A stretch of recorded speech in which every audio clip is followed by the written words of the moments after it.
क्या गलती की थी, ये सृष्टि रचना के द्वारा आपको बहुत बार बता रखी है। आज विषय दूसरा है, इस करके थोड़ा सा हिंट देंगे, जिसमें परमात्मा ने सतलोक अलखलोक और ऊपर के अगम और अनामी लोग सभी उत्पन्न कर दिए अपने वचन से अजर अमर। और परमात्मा ने सबसे पहले 16 पुत्रों की उत्पत्ति की, उससे पहले 16 द्वीप उत्पन्न किए, उनमें सबको रहने को कहा। उनमें से एक पुत्र अचिंत था, उससे कहा कि आप सृष्टि रचना करो। शेष उसको अपने सामर्थ्य का आभास कराना था कि तुम कितने सक्षम हो और क्या कर सकता प्राणी परमात्मा के अतिरिक्त। तो उसने अपने वचन से अक्षर पुरुष की उत्पत्ति की।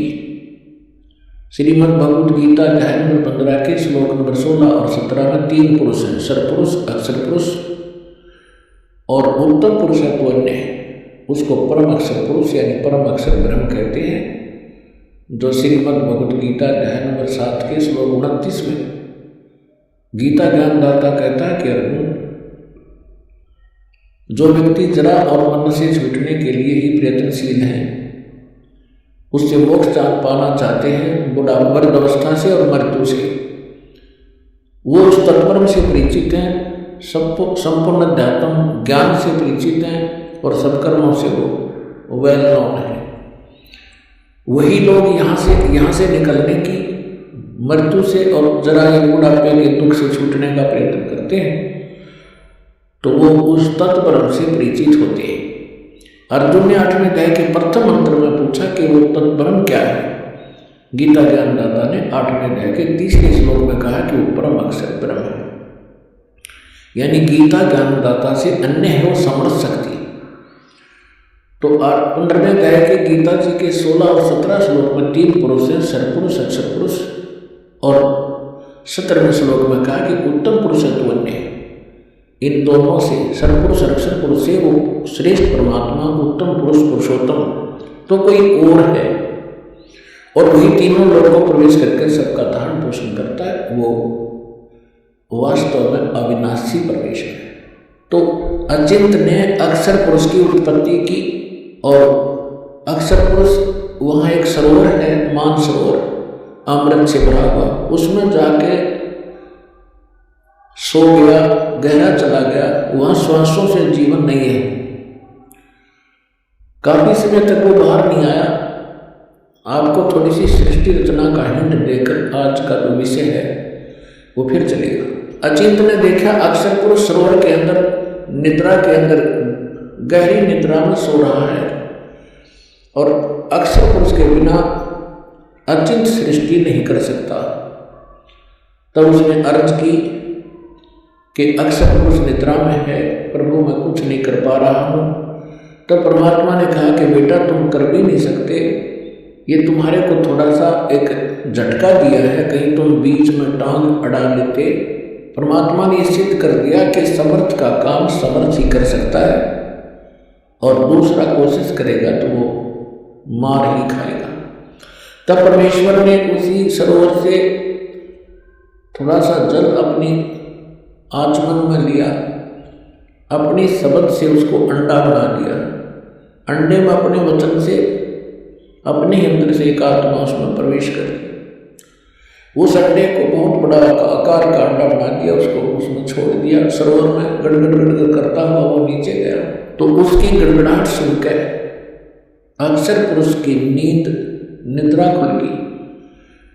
और किसी को कच्ची निद्रा से जगा दिया जाए तो उसमें थोड़ा सा क्रोध होता है। उसने क्रोधवश उसको देखा कि किसी ने मेरी निद्रा भंग कर दी, तो वो कोप उस अंडे पर टकराया, उससे अंडा फूट गया, उसमें से ये सरपुरुष निकला। सरपुरुष अब इस अध्यात्म ज्ञान को सुनने के लिए यह सृष्टि रचना एक मास्टर की समझ लेना। और जब तक आप सृष्टि रचना से परिचित नहीं होगे तब तक आप अध्यात्म का कोई सिर पैर नहीं समझ सकते। प्रथम बार कोई सुनेगा उसको ऐसा लगेगा जैसे दंत कथा बनावटी कहानी है। अब वो अंडा फट जाने से उसमें से सतपुरुष निकला ज्योत निरंजन, जिसको काल भी कहा जाता है, जो 21 ब्रह्मांड का स्वामी है। तब परमेश्वर ने कहा कि तुम दोनों बाहर आओ। वो दोनों बाहर आ गए। उनसे कहा कि जाइए आप अचिंत के द्वीप में रहो। एक स्थान तीनों को दे दिया, अचिंत, सर्वपुरुष और अक्षर पुरुष। उसके पश्चात परमेश्वर ने स्वयं शेष रचनाएं की और हम सभी आत्माओं को अपने वचन से उत्पन्न कर दिया। असंख्य जितने भी यहाँ चींटी, मच्छर, मक्खी, सूक्ष्म जीव जो दिखते भी नहीं, दूरबीन से देखे जा सकते हैं, हाथी, देवता, ये सभी प्राणी परमात्मा ने अपनी वचन से उत्पन्न करके ये सभी आत्माएं ऊपर रहा करती थी। हम सभी की वहाँ सृष्टि थी, परिवार था और बहुत सुंदर महल, बड़े बड़े बगीचे, प्रत्येक के महल के आसपास बहुत सुंदर आगे पार्क है, फल फ्रूट वहाँ पर लदपद रहते हैं, मेवा लदपद रहती है, सदाबहार वृक्ष हैं, सदाबहार बाग बगीचे। तब परमात्मा ने हम सबको उत्पन्न किया, हम अलग अलग रहने लगे और हमारा वहाँ पर एक परिवार बन गया। जैसे आपका यहाँ परिवार बन गया, ऐसे वहाँ भी आपका ऐसे सुंदर परिवार था। प्यार से रहते थे, कोई तकलीफ नहीं, किसी वस्तु का अभाव नहीं, कोई काम नहीं।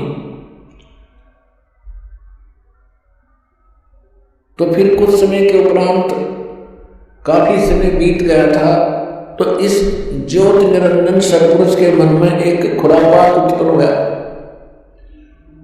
इसने सोचा हम तीन तो एक स्थान पर एक ही प्लाट में रहने हैं, द्वीप में, और शेष मेरे भाई अब अलग अलग द्वीपों में रह रहे हैं, तो मैं अलग से द्वीप प्राप्त करूंगा। इसने अलग से स्थान प्राप्ति के लिए तप शुरू किया, एक पैर पर खड़ा होकर। एक पैर पे खड़ा होकर के इसने तप किया, कभी उस पैर को रख ले, कभी उसको। और हम फिर इसके जाल में कैसे फंसे? हम इस ज्योत स्वरूपी निरंजन को देखने लगे और इसके इस ड्रामे को, इस एक्टिंग को, इस तपस्या को हम देखकर प्रभावित हो गए और ये सोचने लगे बड़ा कमाल कर दिया इसने, एक पैर पर खड़ा है, ओहो कितने युग बीत गए, कितना समय बीत गया।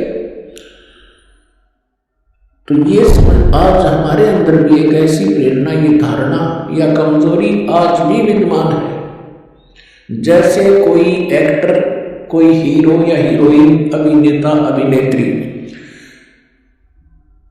आप उसको देखते हैं, फिल्म वगैरह देखते हैं उनकी, तो उनसे इतने प्रभावित हो जाते हैं जवान नौजवान बच्चे, लड़के या लड़कियां, और वो कभी यहाँ आजा बरवाला में या हिसार में, तो ये नादान बालक है, उसको देखने के लिए वह कई हजारों की संख्या में इकट्ठे हो जाए और वो अपनी रोजी रोटी के लिए चटक मटक करते हैं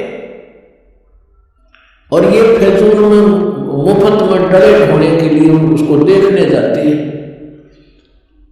उन पर इतने आसक्त हो जाते हैं और उनको अपना फेवरेट हीरो और हीरोइन बोलते हैं। मैं बताऊं, से लेना एक न देने दो, वो उनको बता टिंडे देंगे, वो अपने लिए नाचे कूदे बकवास करे, 2 पैसे इकट्ठे करने की खातिर, और ये मुंह बाएं देखेगा उसकी खातिर, वो खड़ी इतने किलोमीटर पर। तो ये कमजोरी हमारा वहां हुई थी। हमें सारी सुविधाएं प्राप्त थी, हमारा समर्थ भगवान हमारे को सब सुविधाएं दे रहा था और उस सुविधाओं को भूलकर परमात्मा के एहसान को भूलकर हम इस नीच को देखने लगे, इस काल को। हम इस पर आसक्त हो गए, जैसे ये बच्चे हो जाते हैं एक्टर्स पर। परमात्मा ने बहुत बार आकाशवाणी की कि बच्चों, इसके इस ड्रामे में मत देखो, मस्त रहो तुम। हम ऊपर से सावधान हो गए, जैसे हम बिल्कुल नहीं चाहते, पर अंतर कसक बहुत ज्यादा बढ़ गई।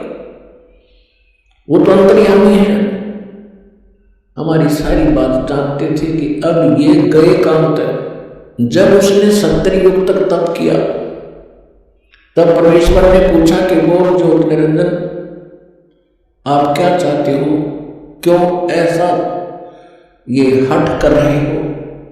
तब उसने कहा, पिताजी मेरे लिए ये स्थान बहुत कम है, मुझे कोई अलग स्थान दे दो, मैं अपना अलग स्थान चाहता हूं। परमात्मा ने कहा, ठीक है भाई।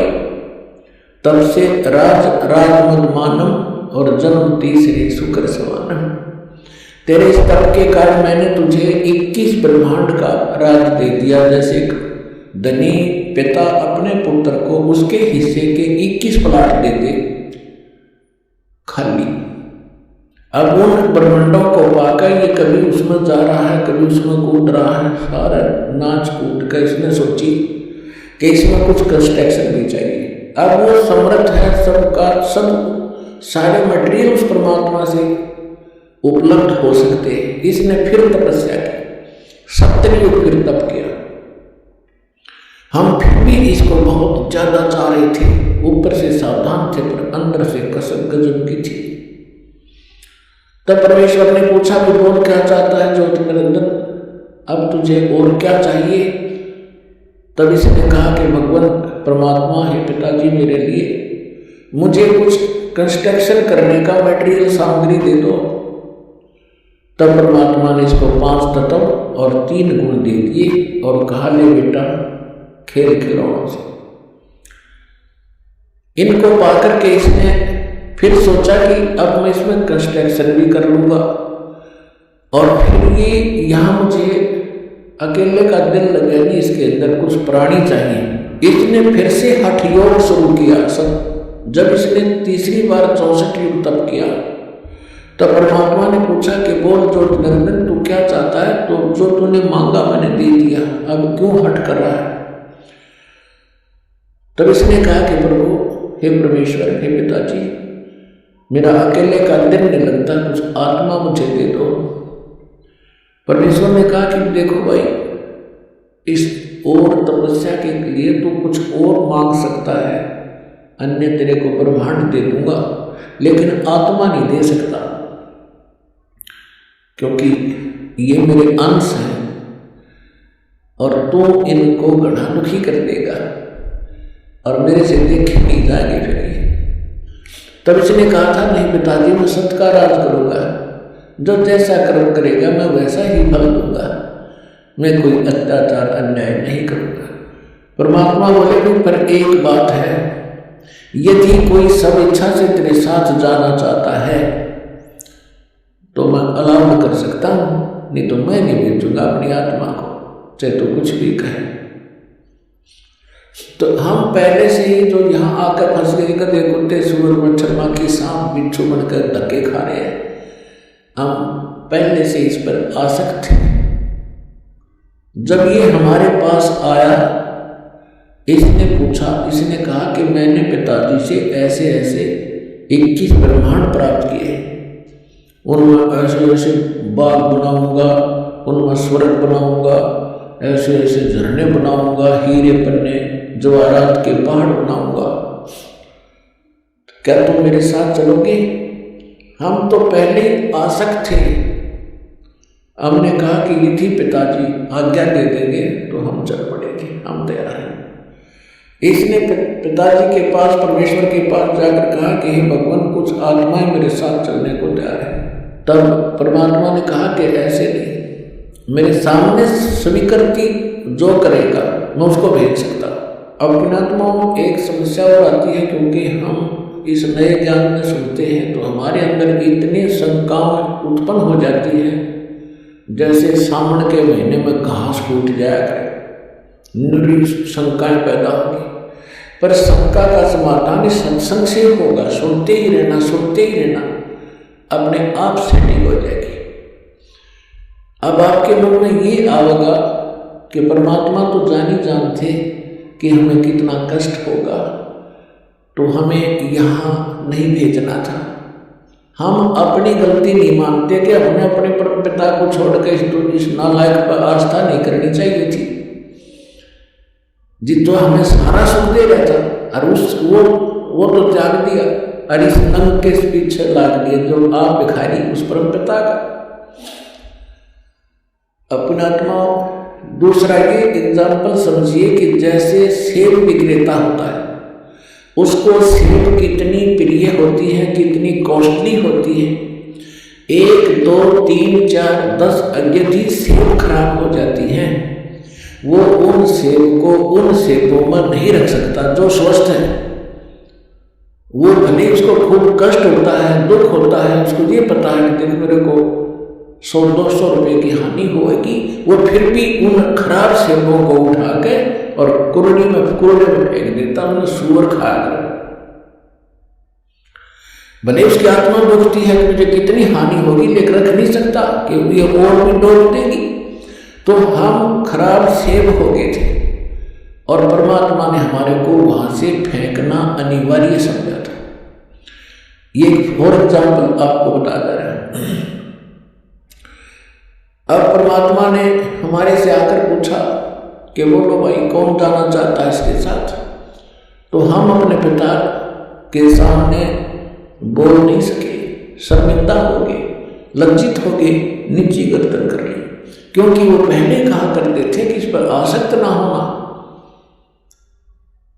तब परमेश्वर ने कहा, वो सन्नाटा छा गया, साइलेंट हो गया, सब कुछ शांत हो गए। तब परमेश्वर ने कहा कि क्यों भी ज्योति निरंजन, ये तो कोई नहीं बोल रहा, तो कह रहा था मेरे साथ जाना चाहते हैं। उसी समय एक आत्मा खड़ा हुआ और उसने खड़ा होकर के कहा कि पिताजी मैं इसके साथ जाना चाहता हूं। अब बाकी हमने सोचा कि वो एक लायक वहां सारी लूट लेगा और हम रह गए पाछे, तो हम भी फिर खड़े हो गए, दोनों हाथ ऊपर ने कर लिए। सारे के सारे जितने असंख्यों अनगिनत जीव यहां आप हंसे। तब परमात्मा ने कहा ठीक है भाई, जो जिसने हृदय से स्वीकृति इसकी की है उसको मैं इसके साथ भेज दूंगा, लेकिन आप जाइए अपने ब्रह्मांडों में, मैं इनको वहां भेजने का तरीका दूसरा अपनाऊंगा। तो परमात्मा ने क्या किया कि जिस आत्मा ने सबसे पहले स्वीकृति दी थी उसका एक युवा लड़की बना दिया अपने वचन से, और उसके अंदर हम सभी प्राणियों को सूक्ष्म रूप बनाया और सूक्ष्म बना दिया हमारा स्वरूप, और सभी को अपने वचन से उस लड़की के शरीर में प्रवेश कर दिया। अपना आप वैज्ञानिक तरीके से आप अच्छी तरह समझ सकते हो कि हमारे ब्लड के अंदर कितने जीवाणु हैं। 1 ग्राम ब्लड के अंदर 40-40 लाख जीवाणु, ये डॉक्टर लोग बताते हैं कि इतने बैक्टीरिया हैं, इतने फलाने, तो इसको समझने में कति देर नहीं लगेगी। तो इसी प्रकार परमात्मा ने उस लड़की के शरीर में हम सभी को सूक्ष्म बनाकर प्रवेश कर दिया। अब वो लड़की कौन है? ये अष्टंगी है, दुर्गा है, और हम सभी उसमें प्रवेश कर दिए। अपने पुत्र सहजदास को जो परमात्मा ने सबसे पहले 16 वचन से उत्पन्न किए थे, उनको ही वो विशेष महा की व्यवस्था के लिए प्रयोग करते हैं। तो सहजदास को कहा कि जा इस अपनी बहन को ले जा और इस ज्योति निरंजन के पास उसके ब्रह्मांडों में छोड़िया, और उसको बता देना कि मैंने इस लड़की को, बेटी को एक वचन पावर दे दी है, जितने जीव वो कहेगा या उत्पन्न कर देगी वचन से, और जितनी आत्माओं ने तुम्हारे साथ जाना चाहता है इसके शरीर में प्रवेश। सहजदास ने जाके सब कथा सुना दी और लड़की को छोड़कर वापस आ गया। अब इस ज्योत निरंजन ने अब ज्योत निरंजन के मन में ये दोष आया, अकेली युवा लड़की को देखकर इसने यह एक और भयंकर गलती कर दी है। ये विषय वासना वश होकर लड़की के साथ दुराचार करने की चेष्टा करने लगा। तब लड़की ने कहा कि ज्योत निरंजन, देखो आप पिता के वचन से उत्पन्न हुए अंडे से, आप मेरे बड़े भाई हो, उसके बाद हमारी उत्पत्ति उसी परमेश्वर ने की है। मैं आपकी बहन और आप मेरे बड़े भाई, ये दुष्कर्म ना करें। मेरे को परमात्मा ने वचन दिया है, वचन शक्ति दे रखी है, जितने जीव आप कहोगे नर और मादा मैं वचन से उत्पन्न कर दूंगी। लेकिन उसने एक नहीं सुनी और उसी समय उसने उस लड़की को, परमात्मा ने को रजा बख्शी थी कि उस लड़की को प्रजनन इंद्री नहीं लगाई थी, बाकी शेष सब फीचर जो थे वो सब लड़की वाले थे। तो उसने अपनी नख रेखा से, नाखूनों से प्रजनन इंद्री बना ली। अब लड़की ने देखा कि जुल्म करेगा, मेरी इज्जत लूटेगा, तो उसने एकदम सूक्ष्म रूप बनाया और वो जो ही उसके साथ दुराचार करने की स्थिति में हुआ, मुंह खोला बकवाद के लिए, उसके मुख के माध्यम से पेट में चली गई।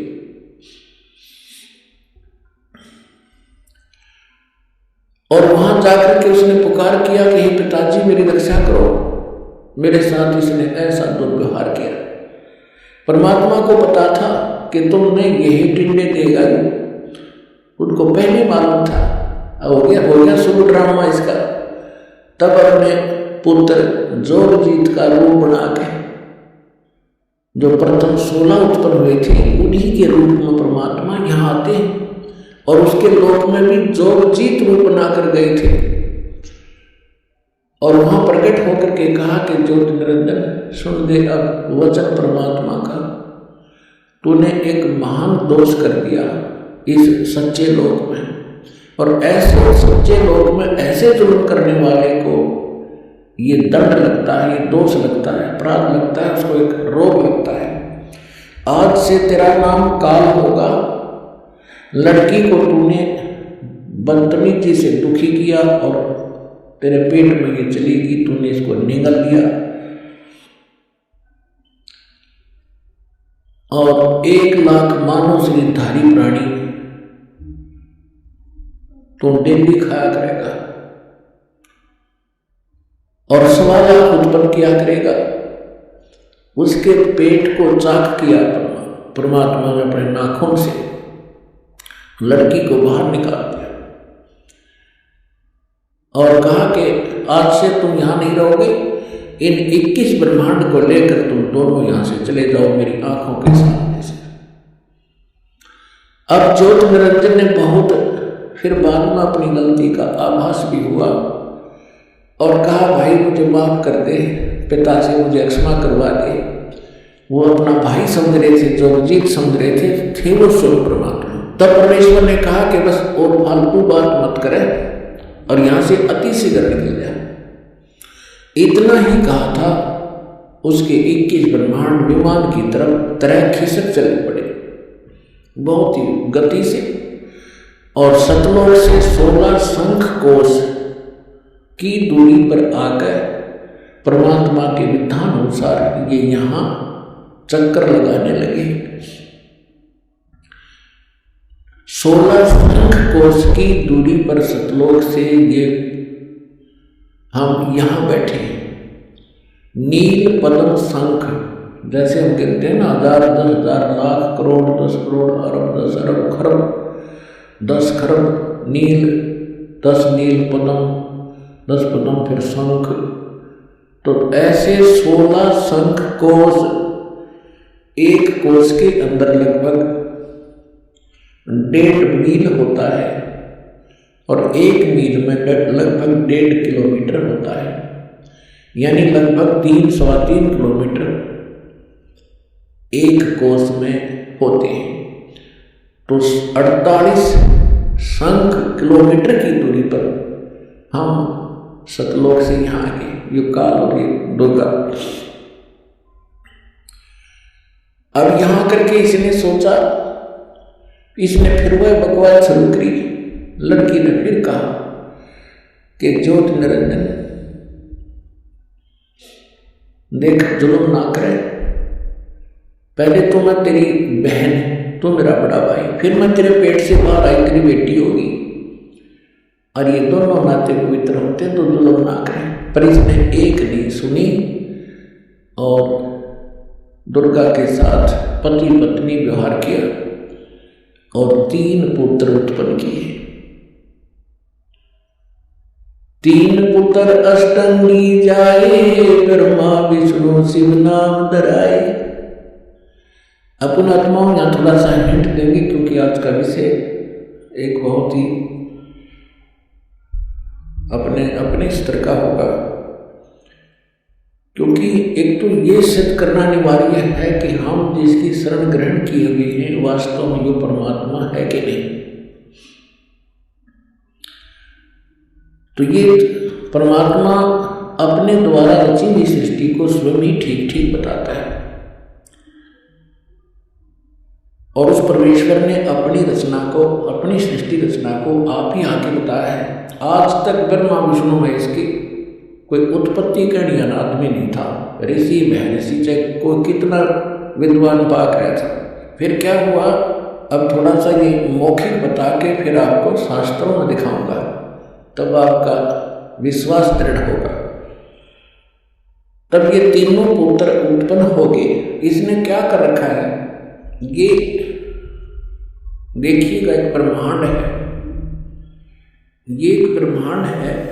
चित्र दिखाएंगे, इसका अंडे जैसी शेप है, एलिप्टिकल शेप है इसकी। ये देखिएगा, ये एक ब्रह्मांड का चित्र है। ये देखिए, ये एक ब्रह्मांड है इतना।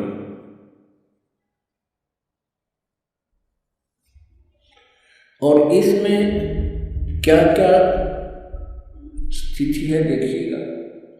इसमें क्या है, नीचे के ये 7 लोक हैं, ये पाताल लोक है, और ये तलातल, महातल, वितल, अतल, सूतल, रसातल। ये पाताल लोक, ये पृथ्वी लोक, और ये शिव का लोक, ब्रह्मा जी का लोक, विष्णु जी का लोक, ये कोमल स्वर्ग और नरक, और ये इंद्र का लोक, स्वर्ग के राजा का लोक, ये धर्मराय का लोक जो न्यायाधीश है, ये मानसरोवर है, ये शपथपुरी सप्तऋषियों का अलग से नगरिया नहीं है, एक एक द्वीप है, और ये है ब्रह्मलोक, ये सारा ब्रह्मलोक है। इस ब्रह्मांड के अंदर ही ये ब्रह्मलोक है। इस ब्रह्मलोक के अंदर इस काल में एक और जाल फैला रखा है। एक ये तो महा इंद्र का द्वीप है, ये ब्रह्मलोक है जिसको महास्वर्ग कहते हैं। ये नकली सतलोक, नकली अलोक, नकली अगम और नकली अनामी लोक की रचना इस काल में धोखा देने के लिए, जीवों को ये धोखा देने के लिए करवा रखी। और ये दुर्गा का लोक है अलग से। ये समुद्र है शेष सारा, ये सब समुद्र है चारों तरफ, ये सारा समुद्र है। और यहाँ एक अलग से इसने गुप्त स्थान बना रखा है काल ने, यहाँ कोई नहीं जा सकता इस काल की इच्छा बगैर। यहाँ इसने 3 स्थान बना रखे हैं, एक रजोगुण प्रधान क्षेत्र, एक रजोगुण प्रधान क्षेत्र, एक सतोगुण प्रधान क्षेत्र, एक तमोगुण प्रधान क्षेत्र। जैसे किसी कक्ष में, किसी मकान में, बिल्डिंग में, हाउस में 3 कक्ष हों और एक कक्ष में लगे हों ये अश्लील चित्र, और दूसरे में लगे हों साधु संत फकीरों के, महापुरुषों के, भक्तों के चित्र, और तीसरे में लगे हों शहीदों के, सूरवीरों के चित्र। तो जब व्यक्ति उन अश्लील चित्रों वाले कक्ष में प्रवेश करेगा, उनकी देखकर उन भगवानों को मन में उसी प्रकार के भाव नेचुरली रहेंगे, चाहे वो 2 घंटे रहे चाहे 3 घंटे रहे, उनमें दृष्टि पड़ी ना और मन में वही दोष उत्पन्न होंगे, तो उसमें वो रजोगुण युक्त रहेगा। और जब सतोगुण प्रधान स्थान पर जाके जहाँ साधु संत फकीरों के महापुरुषों के चित्र लगे हों, उनकी हिस्ट्री लिखी हो, तो वहाँ जाकर के उसमें अपने आप एक साधु जैसा स्वभाव बन जाता है। और तीसरे, जहाँ शूरवीरों के शहीदों के फोटो लगे हों तो उनकी कथाओं से उनके बलिदान को देखकर वैसा ही स्वभाव बन जाता है। इस काल में ये जाल फैला रखे, ये परमात्मा कबीर जी ने आके हमें बताया। अब भगवान बिना या इसकी जड़ में कौन खोद है, ऐसा जाल फैला रखा है ब्रह्मा विष्णु में, इसको पता नहीं हमारा पिता कौन है। और उस परम पिता ने आके एक एक दाना दाना गिनवा दिया। तो इसने क्या कर रखा है, जैसे ही बाप ने देखा, ये देखिए इस स्थान पर ये 3 ऐसे लंबे चौड़े क्षेत्र हैं, ये वैसे दिखा रखे आपको। ये बहुत हजारों किलोमीटर, हजारों कोस का क्षेत्र है। इस क्षेत्र में ये रजोगुण प्रधान क्षेत्र है। तो ये क्या करता है, इसमें स्वयं ये ब्रह्मा का रूप बना लेता अपने पुत्र, जैसे ये ऐसा रूप, और अपनी पत्नी दुर्गा को रखता है सावित्री रूप में। इन दोनों के योग से, पति पत्नी व्यवहार से जो पुत्र उत्पन्न होता है वो ऐसी शकल का और इसी विचारों का बन जाता है। ये तब तक इसी में रहते हैं जब तक इसका जन्म ना हो ले, और फिर उसको वहीं परवरिश के लिए रख देते हैं, कोमा में रखते हैं। जब तक ये युवा नहीं हो जाते तो ये कोमा में रखते हैं और वैसे उनकी परवरिश जारी रखते हैं। उसके बाद फिर ये यहाँ आ जाते हैं सतोगुण प्रधान क्षेत्र में। यहाँ ये विष्णु रूप बना लेता है और अपनी पत्नी दुर्गा को ये लक्ष्मी रूप बना लेता है। इन दोनों के संयोग से जो पुत्र उत्पन्न होता है वो सतोगुण युक्त हो जाता है और इस जैसी ही शकल का बन जाता है। और यहाँ देखिएगा, और जब ये तमोगुण प्रधान क्षेत्र में जाता है तो वहाँ ये ऐसी वेशभूषा बना लेता है और दुर्गा को ये ऐसे पार्वती जैसी शकल बनाकर वहाँ रखता है। इन दोनों के संयोग से जो पुत्र उत्पन्न होता है वो इस जैसी शकल का बन जाता है। फिर इन तीनों को ये कोमा में रख देता है, और जब ये जवान हो जाते हैं, युवा हो जाते हैं, इन तीनों को इकट्ठा कर देता है। अब इससे पहले हम आपको परमात्मा कबीर जी द्वारा अपनी ये सारी हमारी सृष्टि रचना सुना रखी है, और ब्रह्मा विष्णु महेश के कौन माता पिता हैं वो थोड़ा सा हिंट दूंगा। उसके बाद फिर आपको दिखाएंगे इन हमारे सदग्रंथों में, जिनको हम श्रोधार्य मानते थे, और सत्य ज्ञान युक्त पुराण, वेद, गीता, इनमें आपको रूबरू करेगा ये दास। तो परमात्मा को हम अशिक्षित मानते थे और ये कहा करते, ये क्या जाने धानक दुल्हा, इसमें संस्कृत आती नहीं, क्या जाने वेदों और गीता और पुराणों के गूढ़ रहस्य को। अरे भगवान तो चिट्ठी तक लेकर हाथी तक की भाषा जानता है, वो सब प्राणियों की भाषा जानता है। अब ये सिद्ध भी कर देगा दास आपको कि उस परमात्मा ने कैसे रजा बख्शी। अब देखिएगा, अपनात्मा दास जो वचन बोल रहेगा ये सोच लेना 100% सच समझ लियो। अब ये जो इंस्ट्रूमेंट प्रोजेक्टर बनवाए हैं परमात्मा की देन है आप पुण्यात्माओं के लिए। पहले ये लोग अपनी अपनी कथा सुनाया करते थे, सदग्रंथों का नाम लिया करते थे, कोई बकवास सुनाया करते थे, शास्त्र विरुद्ध ज्ञान देते थे, और हम इसलिए संतुष्ट रहते थे कि ये सभी विद्वान हैं, सदग्रंथों से परिचित हैं और इन्होंने ठीक ठीक सदग्रंथों को समझा होगा। आज पता चलेगा कि किसी विद्वान थे, ये खाकी का कभी पता नहीं था इनको, और उस परम पिता को जिसको धानक दुल्हा एक मजदूर और शूद्र कहकर रिजेक्ट कर रखा था लाल को, उन्होंने 600 वर्ष पहले वो ज्ञान सुना रखा है, तो वेदों और गीता पुराणों के में पढ़ा। तो इससे पहले परमात्मा ने तो 600 वर्ष पहले ज्ञान धर्मदास जी को दिया था, वो उसे रूबरू करता। ये देखिएगा कबीर सागर, ये वो सूक्ष्म वेद है।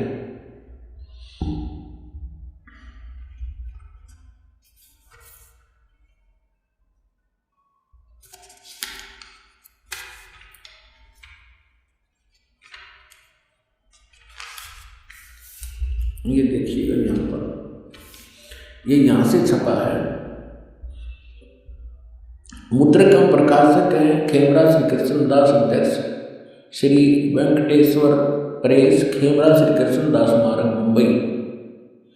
ये यहाँ से, और यहाँ देखिएगा ये प्रथम खंड कबीरपंथी भारत पथिक स्वामी युगलानंद बिहारी द्वारा पुरस्कृत, मुद्रक एवं प्रकाशक वही खेमरा श्री कृष्णदास। ये सारे अब हम आपको, ये है ज्ञान बोध और बोध सागर, कबीर सागर का एक अध्याय है बोध सागर, और उसमें ये ज्ञान सागर एक बोध सागर खंड है, ज्ञान बोध एक इसमें चैप्टर है, और ये 21 पृष्ठ पर आपको सुनाएंगे। यहाँ कहा है, धर्मदास ये जग बोराना, कोई न जाने पद निर्वाणा। परमात्मा धर्मदास जी से कह रहे थे कि धर्मदास, इस मोक्ष मार्ग को से कोई परिचित नहीं है, और ना ब्रह्मा विष्णु महेश की सतीथि से परिचित है। ये सारा विश्व भ्रमित है, ये सब यथार्थ ज्ञान से परिचित नहीं है, इसलिए मैं तुझे तेरे को ये कथा सुनाई। देखिएगा, धर्मदास ये जग बोराना, कोई न जाने पद निर्वाण। निर्वाण माने मोक्ष मार्ग, पद माने मार्ग। यही कारण में कथा पसारा, जग से कहिए वो राम नियारा। ये गलती से मिसप्रिंट है। यही ज्ञान जग जीव सुनावो, सब जीवों का भरम नसावो। अब मैं तुमसे कहूँ चताई, तेरे देवन की उत्पत्ति बाई। इन तीनों देवताओं का उत्पत्ति बताता हूँ तेरे को, जिनको तुम अजर अमर माना करते थे। इनके कोई माता पिता नहीं, ये सर्वेश्वर हैं, ये अजर अमर है। अब तुम्हें सुनाता हूँ इन तीनों देवताओं की उत्पत्ति। अब मैं तुमसे कहूँ चिताई, तेरे देवन की उत्पत्ति भाई। कुछ संक्षेप कहो गौराई, सब संशय तुमरे मिट जाई। बरन गए जग वेद पुराना, आदि राम का वेद न जाने। राम राम सब जगत बखाने, आदि राम कोई बिरला जाने। आदि राम माने सनातन परमात्मा, यह इन्होंने नाम लिखा है, ये मिसप्रिंट है। तो राम राम सभी कहते हैं, लेकिन उस आदि राम को, उस सनातन परमात्मा को कोई नहीं जानता। देखिएगा ज्ञान, अब मैं जो कथा सुनाने जा रहा हूं, ज्ञानी सुने तो हृदय लगाई, मूर्ख सुने तो गम ना पाई। विद्वान पुरुष सब प्रमाणों को देखेंगे, तुरंत स्वीकार कर लेंगे, और जो मूर्ख होंगे या कोई जानबूझकर ईर्षावश नहीं स्वीकार करेंगे, तो उनकी बात यहाँ नहीं है। जो बुद्धिमान होंगे इस ज्ञान को तुरंत हृदय से लगाएंगे, अको सारे प्रमाण।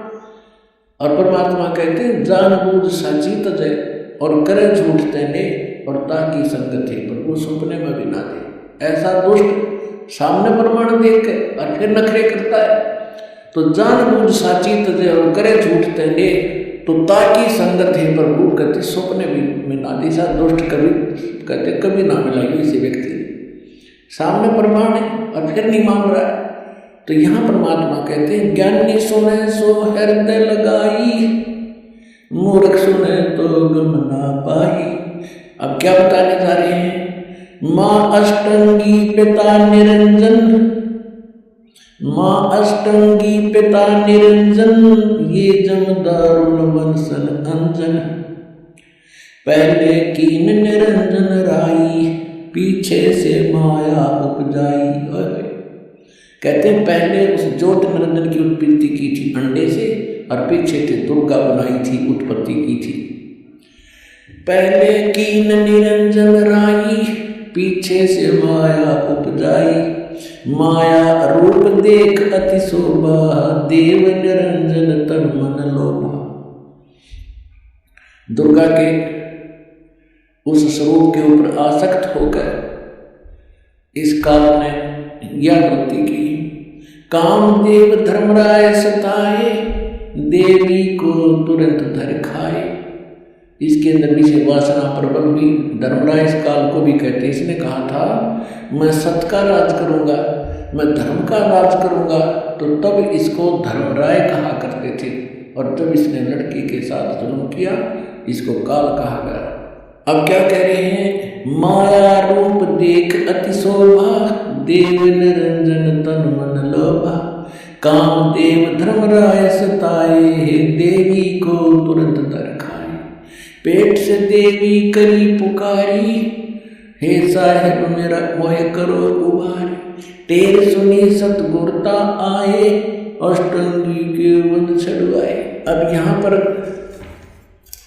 इन कबीर पंथियों ने थोड़ा बहुत अपने हिसाब से 19-21 कर दिया। इसमें लिखा है परमात्मा ने कहा था टेर सुनी तहाँ हम आए, और परमात्मा ने इस मूल ज्ञान को थोड़ा छुपाना था, इसलिए इन्होंने कबीर पंथियों का समझ में नहीं आई। ये कबीर जी को तो सतगुरु मानते हैं और सतपुरुष को निराकार बताते हैं, इन दोनों को अलग अलग मानते हैं, तो इनको ज्ञान नहीं था। अब क्या कहते हैं? धर्मराय को हिकमत की ना, इस काल में नखरेखा से भग कर लीना। दुर्गा को नाखनों के से द्वारा स्त्री लगाई। धर्मराय करे भोग विलासा, माया को रही तब आशा। यानी अष्टंगी प्रेग्नेंट हुई। 3 पुत्र अष्टंगी जाए, जय मन उत्पन्न किए, और ब्रह्मा विष्णु शिव नाम धराए। 3 पुत्र अष्टंगी जाए, ब्रह्मा विष्णु शिव नाम धराए। 3 देव विस्तार चलावे, इनमें ये जग धोखा खावे। पुरुष गम कैसे कोई पावे, काल निरंजन जग भरमावे। पुरुष माने परमात्मा, सतपुरुष की गम माने उसकी जानकारी कैसे कोई पावे, ये काल सबको भ्रमित रखता है अज्ञान के द्वारा। पुरुष गम कैसे कोई पावे, काल निरंजन जग भरमावे। 3 लोक अपने सुत दीना, सुन निरंजन बसा लीना। 3 लोक अपने पुत्रों को देके सुन में ये स्वयं वास करता है। अलख निरंजन सुन ठिकाना, ब्रह्मा विष्णु शिव वेद न जाना। 3 देव सो उसको धामे, निरंजन का वे पार न पावे।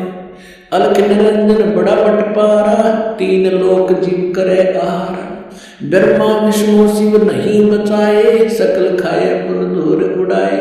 3 के सुध हैं तीनों देवा, अंतर जीव करते हैं सेवा। अपनात्मा परमात्मा कहते हैं कि ये तत्व ज्ञानहीन अंधे प्राणी इस काल के पुत्रों ब्रह्मा विष्णु महेश की पूजा करते हैं। तिनके सुत हैं ये तीनों देवा, ये अंतर जीव करते हैं सेवा। इस काल के पुत्रों को अधरोहर जान के इन्हीं पर आश्रित रहे। और परमात्मा कहा करते 3 देव की जो करते भक्ति, उनकी कदे ना हो वह मुक्ति। तो उस समय इतना विरोध हुआ था भगवान का, परमात्मा के साथ जो सितम ढाए थे दुष्टों ने।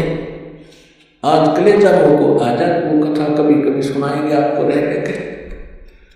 पहले दास चाहता है कि आपको ज्ञान से परिपूर्ण करे, फिर उसके बाद आप सारी बातों को जो भी दास मुख से बोलेगा सारी सच्ची मानोगे और वो सत्य ही होंगी। तिनके सुत हैं तीनों देवा, ये अंदर जीव करते हैं सेवा। सेवा माने पूजा। इनके 3 यानी उन दोनों के, काल और दुर्गा के पुत्र हैं ये तीनों देव। और ये तत्व ज्ञानहीन प्राणी इनकी पूजा करते हैं। अकाल पुरुष का हो नहीं चीन्या, काल पाए सभी के लीन्या। तीन देव और असुर अवतारा, ताको बदे सकल संसारा। ब्रह्मा विष्णु महेश और इन्हीं के अवतार राम और कृष्ण को ये सारा संसार उन्हीं को भजता है, उन्हीं की पूजा करता है। तीन गुणों का यह विस्तारा, धर्मदास में कहो पुकारा। गुण तीनों की भक्ति में ये भूल पड़ो संसार। कहे कबीर निज नाम बिन कैसे उतर पारे। अपना आत्माओं परमात्मा ने एक वचन इसमें बोला है, गुण तीनों की भक्ति में ये भूल पड़ो संसार। कहे कबीर निज नाम बिन कैसे उतरो पार। ये तीन गुण क्या है? ये तीन गुण कौन है? रजगुण ब्रह्मा, सतगुण विष्णु, तमोगुण शिव जी।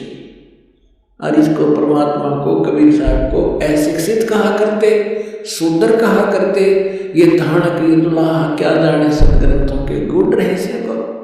और परमात्मा ने वो अमृत वचन बोल रखे हैं, इतने गूढ़ शब्द बोल रखे हैं, ये नकली नहीं समझ सके उस परमात्मा के गूढ़ रहस्यों को। और परमात्मा सारे गूढ़ रहस्यों से परिचित थे। ये देखिएगा मार्कंडेय पुराण, ये देखिएगा मार्कंडेय पुराण इन्हीं।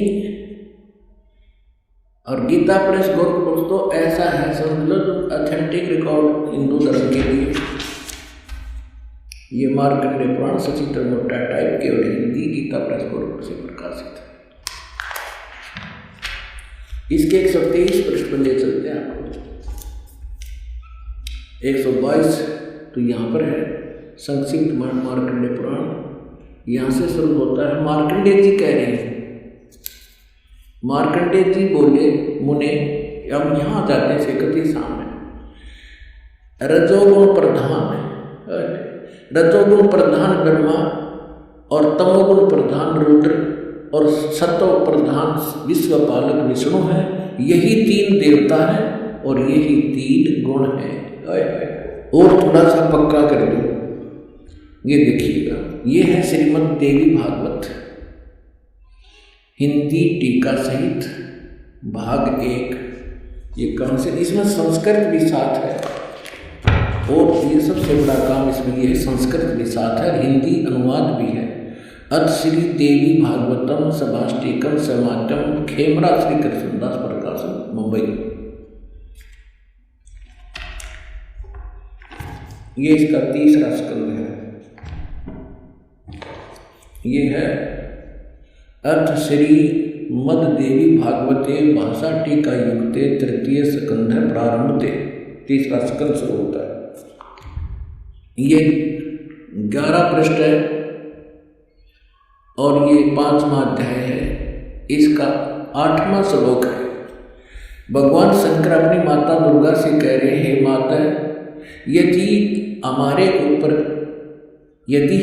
ऊपर सदा आप दया युक्त हो तो हमको, यानी मुझे तमोगुण किस प्रकार प्रदान किया है और ब्रह्मा रजोगुण और हरि सतोगुण युक्त किए, इस हमें क्यों युक्त किए? अब यहाँ संस्कृत भी देखेंगे। यदि दया धर्मना, ये 7वां समाप्त हुआ, 8वां प्रारंभ होता है। यदि दया धर्मना न सदा विके कथम अहम विहित है, मैं क्यों बना दिया तमोगुण, मुझे तमोगुण क्यों बना दिया? और कमल से उत्पन्न होने वाले ब्रह्मा को रजोगुण संभव क्यों उत्पन्न कर दिया? और सुविता क्यों किमु सतोगुणो हरि, और विष्णु जी को आपने सतोगुण क्यों बना दिया? इति सिद्धम रजगुण ब्रह्मा सतगुण विष्णु तमगुण शिव जी। अभी तो आपको परमेश्वर कबीर साहब की वाणी से प्रमाणित किया और फिर परमेश्वर ने अपने से परिचित कराया था आदरणीय गरीबदास साहब जी को। तो उस परमेश्वर की प्यारी आत्मा गरीबदास जी ने परमात्मा से प्राप्त ज्ञान को किस प्रकार सुनाया, देखिए क्या बताते हैं। ब्रह्मा विष्णु महेश्वर माया और धर्मराया कहिए, इन पांचों मिल पर पंच बढ़ाया वाणी हमारी लहिए। अब गरीबदास जी कहते हैं कि ब्रह्मा विष्णु, जैसे गीता अध्याय नंबर 14 के और श्लोक नंबर 3 से लेकर 5 में स्पष्ट किया है। 5 में विशेषकर कहा है कि अर्जुन, इस माया से उत्पन्न तीनों गुण, दुर्गा से उत्पन्न रजगुण ब्रह्मा, सतगुण विष्णु, तमगुण शिव जी, ये जीव को यहाँ कर्मों के बंधन में बांधे रखते हैं। ये इनको फंसाने के मूल कारण है। ये देखिएगा, अब आपको श्रीमद् भगवत गीता से प्रमाणित करते हैं ब्रह्मा विष्णु महेश की उत्पत्ति। ये श्रीमद् भगवत गीता और गीता प्रेस गोरखपुर से प्रकाशित है। जयदयाल गोयंका इसके अनुवादक हैं। ये अध्याय नंबर 14 का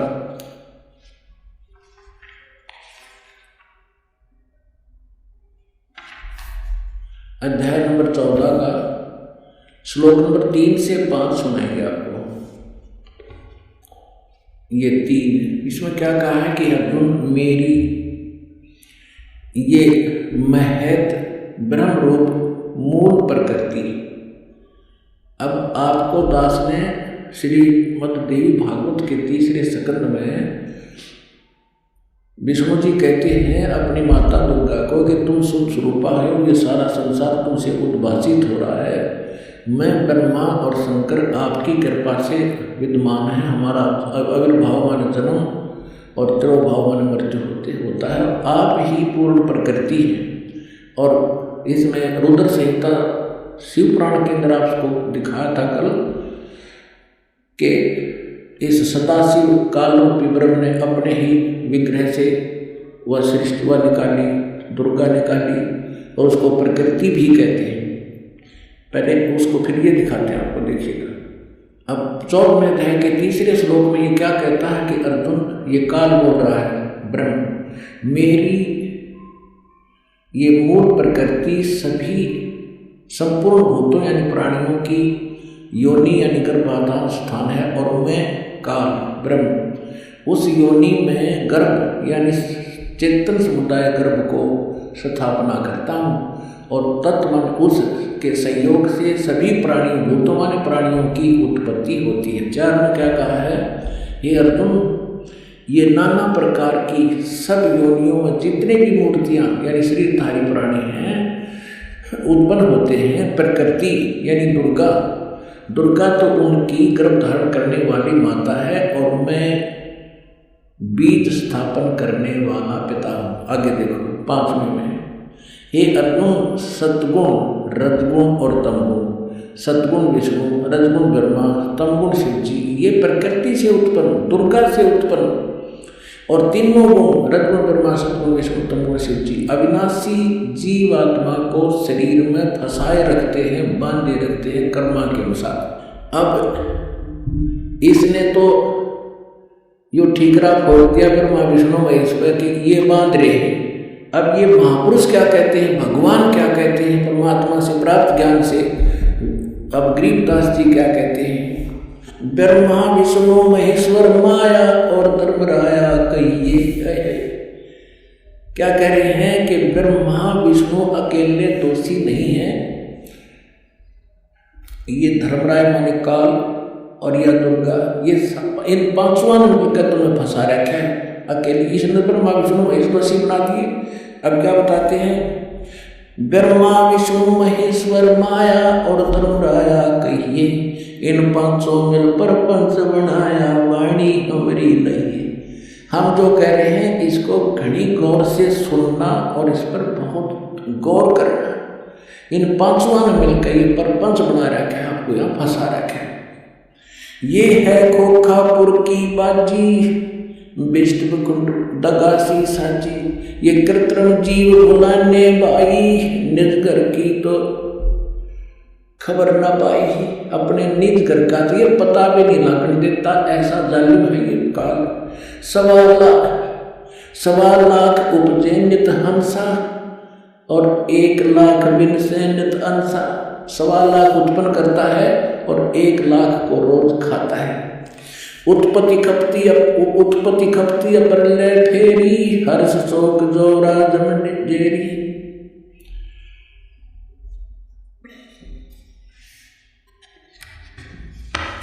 अब क्या बताते हैं परमात्मा, माया आद निरंजन भाई, अपने जाए आप खाई।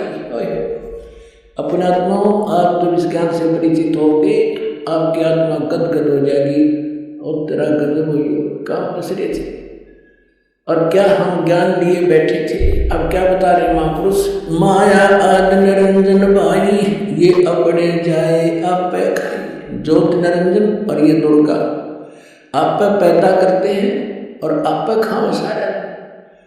अब दुर्गा खाती नहीं, इसका सहयोग दे रही है।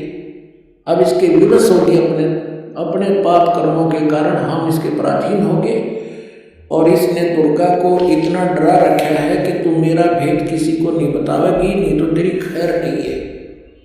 इसने इस डर के कारण ब्रह्मा विष्णु महेश को भी काल का जिक्र नहीं करा। क्या ये तो परमात्मा ने का भांडा फोड़ा, इसको बेनकाब किया। ये के सांग है, क्या है जो इसने भगवान मान रहे थे। सुन शिखर में धर्म अन्यायी, सुन शिखर में यो धर्म काल अन्यायी, और जिन शक्ति डायन मैल बैठाई। काल ने कहा था कि दुर्गा मेरा भेद किसी को मत देना, मैं आज से प्रतिज्ञा करता हूँ कि मैं अपने वास्तविक रूप में किसी के समक्ष नहीं आऊँगा और तू मेरा भेद नहीं देना और सारे ब्रह्मांड का तू संचालन करना। तब इसने कहा था कि एक तरफ तो मैं औरत इतने बड़े विभाग को कैसे संभालूंगी, आप क्यों ऐसा जुल्म कर रही हो, आप मेरे साथ भी नहीं रह रहे हो। तब इसने कहा था कि मैं काम तो सारे मैं करूँगा, तुझे निमित्त बनाऊंगा, गुप्त रूप से मैं सब काम करूँगा, तू चिंता मत कर। तो क्या कहते हैं, सुन शिखर में धर्म अन्यायी, ये काल अन्यायी, जिन शक्ति डायन मैल बैठाई। अब दुर्गा को कहते हैं इसने भी इसका सहयोग दे दिया, विवश होकर के इसको ये नीचे भेज दी। लाख करा से नत उठ डूटी, ये माया आद तकत की कूटी। 1.25 लाख घड़ी है नत भांडे, अंसा उत्पत्ति पर ले डांडे। 1.25 लाख तो पैदा करते हैं डेली और 1 लाख को मार देते हैं। कहते हैं ये हंसा, ये सब जीवात्मा, प्यारी आत्मा भगवान की जन्म और मरण के इस दंड से दंडित कर रखे। 1.25 लाख घड़ी है नत भांडे, इस शरीर को भांडा बोला है, बर्तन बोला है, इसको चोला भी कहते हैं इसको। तो कहते हैं 1.25 लाख ये बर्तन, ये हंस शरीर बनाए जाते हैं मानव के डेली और 1.25 लाख मारे जाते हैं। 1.25 लाख घड़ी है नत भांडे, हंसा उत्पत्ति पर ले डांडे। ये तीनों चेला बटपारी, सरजे पुरुषा सिरजी नारी। ये खोखापुर में जीव भुलाने, स्वप्न विष्ट वैकुंठ बनाए। खोखापुर में जीव भुलाए, स्वप्न विष्ट वैकुंठ बनाए। ये है अरहट का कुआ लोई, या गढ़बंजा है सब कोई। कीड़ी कुंजर और अवतारा, अरहट डोर बंधे कई बारा। ये कोटिक करता फिरता देखा, अरहट डोर कहूँ सुन देखा। ये चतुर्भुजी भगवान कहाँ में, अरहट डोर बंधे सब आवे। अब यहाँ क्या बताना चाहा है आदमी गरीबदास साहिब जी ने परमात्मा से,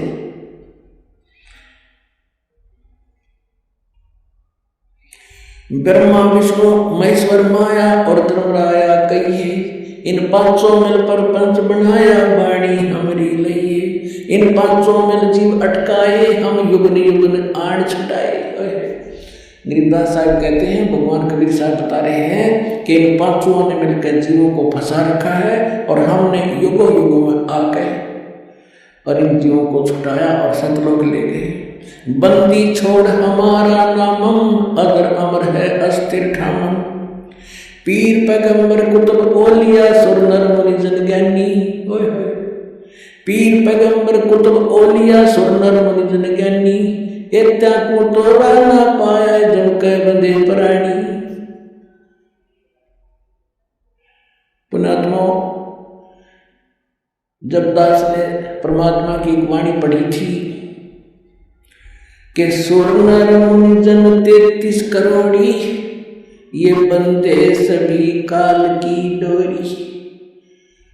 तो दास को भी विश्वास नहीं हुआ था कि ये इतने देवता ब्रह्मा विष्णु महेश ऋषि मुनि, क्या इनको भी रास्ता नहीं मिला? क्या कह रहे हैं गरीबदास जी? पीर पैगंबर और कुतुब ओलिया और सुरनर मुनिजन ज्ञानी, ये विद्वान पुरुष महर्षि, इनको वो मार्ग नहीं मिला। ये काल के बंदे प्राणी, ये काल के ही जाल में रहे। अमर करो सतलोक पठाऊं, तात बंदी छोड़ कहां।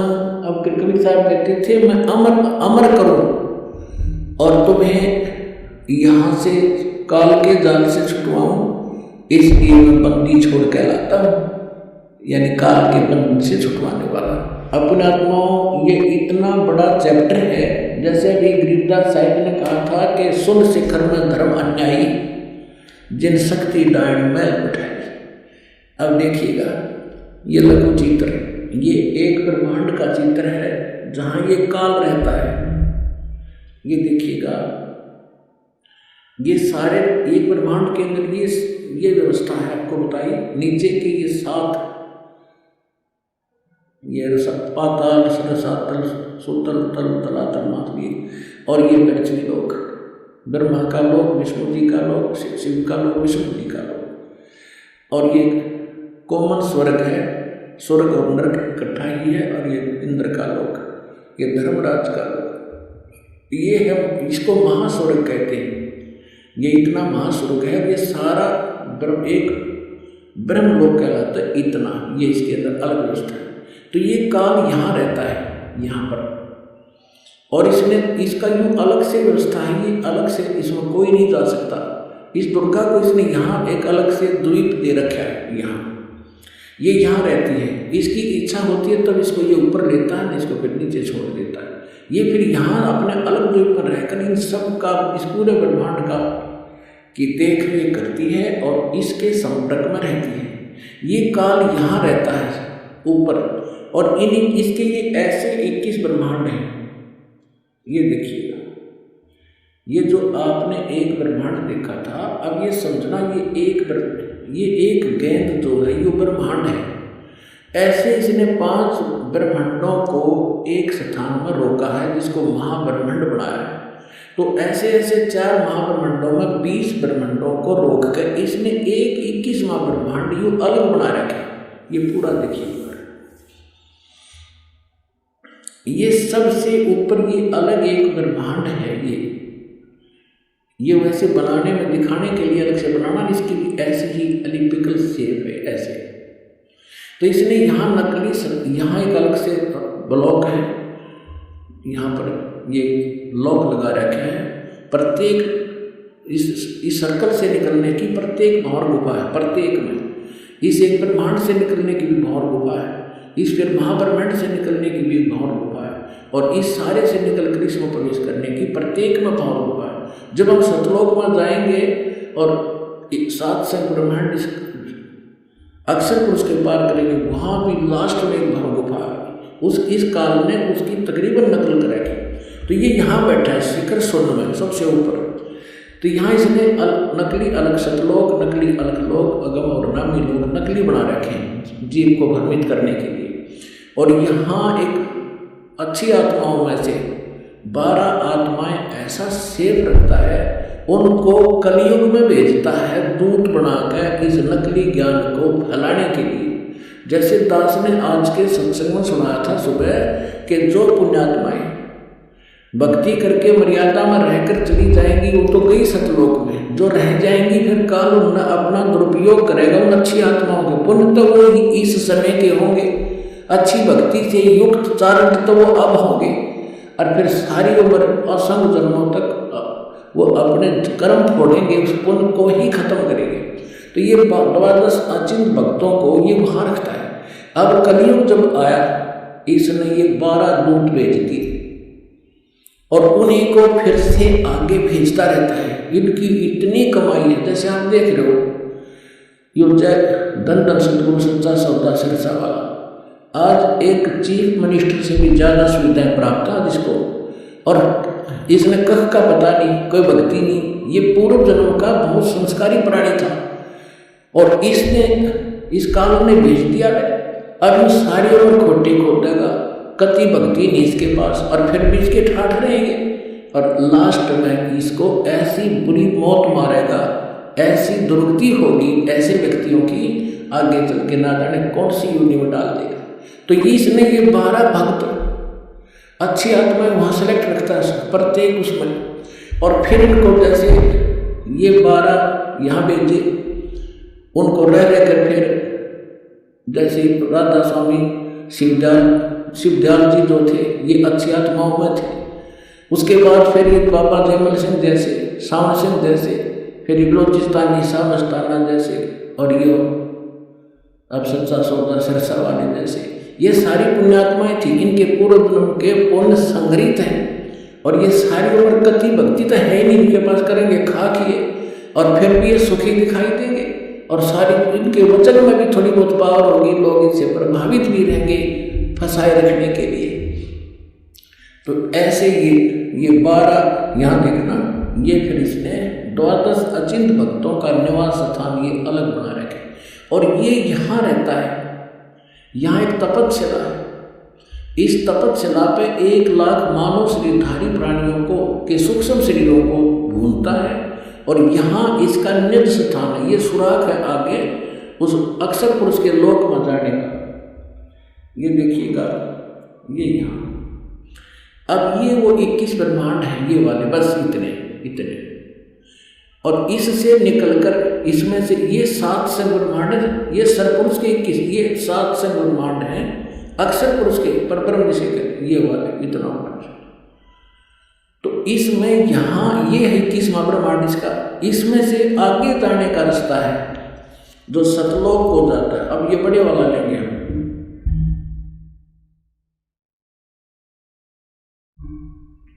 अब ये 21वां ब्रह्मांड है, ये पूरे ब्रह्मांड देखो 21। तो अब ये यहाँ बैठा है, इस यहाँ एक रास्ता है, ये 11वां द्वार है, ये 11वां द्वार और इस 11वें द्वार को इसने स्वयं रोक रखा है, यहाँ बैठा है। कोई भी प्राणी यहाँ से नहीं जा सकता, यहाँ से वही जा सकता है जिसको कबीर परमेश्वर लेकर जाएंगे और परमात्मा के वहाँ जाते ही काल का उस द्वार को स्वयं रोके बैठा है। जब वहाँ यहाँ से हम जाएंगे भक्ति इस भगवान के मंत्र के आधार से, तो इसका सिर झुक जाता है ऐसे अपने आप और इसके सिर पे पैर रख के और तब हम इस अक्षर पुरुष के लोक में प्रवेश करते हैं। यहाँ काल में ये वो 11वां द्वार है और वो ये अब यहाँ लेंगे हम पूरे ब्रह्मांड, ये 21 ब्रह्मांड काल के हैं ब्रह्म के और ये है 11वां द्वार, इसमें प्रवेश किए।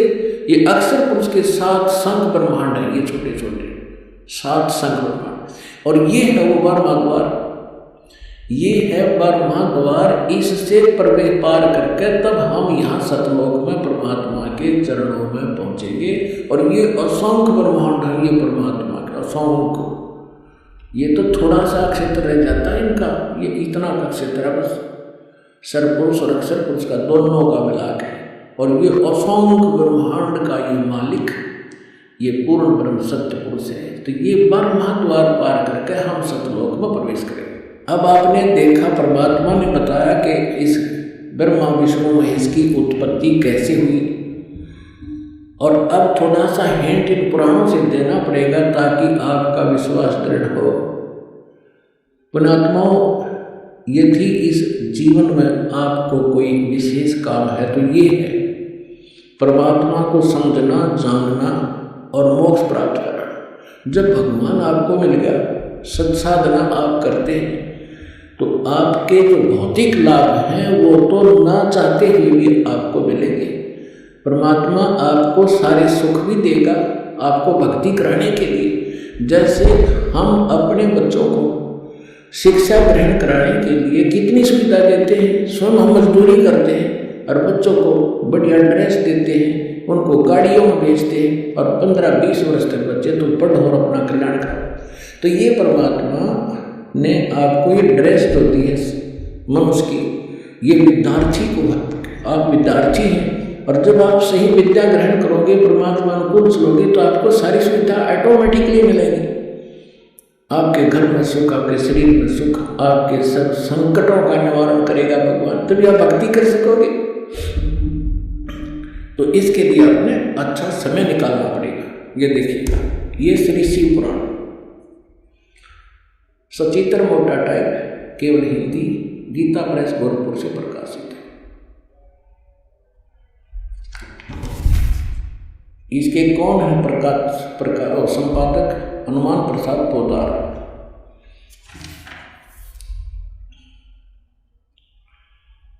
ये प्रकाशक मुद्रक है, गीता प्रेस गोरखपुर, गोविंद मन कार्यालय, कोलकाता का संस्थान। अब यहाँ देखिएगा, ये 98-99 पृष्ठ पर हम पढ़ेंगे रुद्र संहिता, संक्षिप्त शिव पुराण, और ये 98 पर यहाँ नीचे से 5वां अध्याय है। अपने पुत्र नारद की यह बात सुनकर लोक पितामह ब्रह्मा वहाँ इस प्रकार बोले। अब 99 पर आ गया। ब्रह्मा जी ने कहा, ब्रह्मन देव श्रोमणे, तुम सदा समस्त जगत के उपकार में लगे रहते हो। तुमने लोगों के हित की कामना से बहुत उत्तम बात पूछी। अब नारद जी ने क्या पूछा था कि पिताजी, अपने पिता ब्रह्मा से, कि मुझे सृष्टि रचना सुनाओ। अब यो लगा सृष्टि रचना सुनाओ। देखिएगा, जिस समय समस्त चराचर जगत नष्ट हो गया था, सर्वत्र केवल अंधकार ही अंधकार था, न सूर्य थे न चंद्रमा आदि। उस समय तत्व सत ब्रह्म, इस श्रुति में जो सत सुना जाता है एकमात्र वही शेष था। ठीक। अब ये देखिए क्या सत्य मारा गया, क्योंकि पुण्यात्मा ये 100 पृष्ठ पा गया।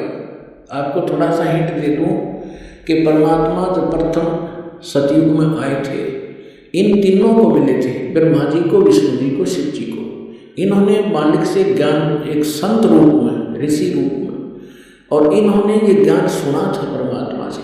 अब ब्रह्मा जी परमात्मा बड़े ज्ञान को कुछ अपनी अटकल को मिला के कैसे वो सृष्टि रचना बता रहा है। देखिए, जिस परब्रह्म के विषय में ज्ञान और अज्ञान से युक्त पूर्ण युक्तियों द्वारा इस प्रकार विकल्प किए जाते हैं, उसने कुछ काल के बाद द्वितीय की इच्छा प्रकट की।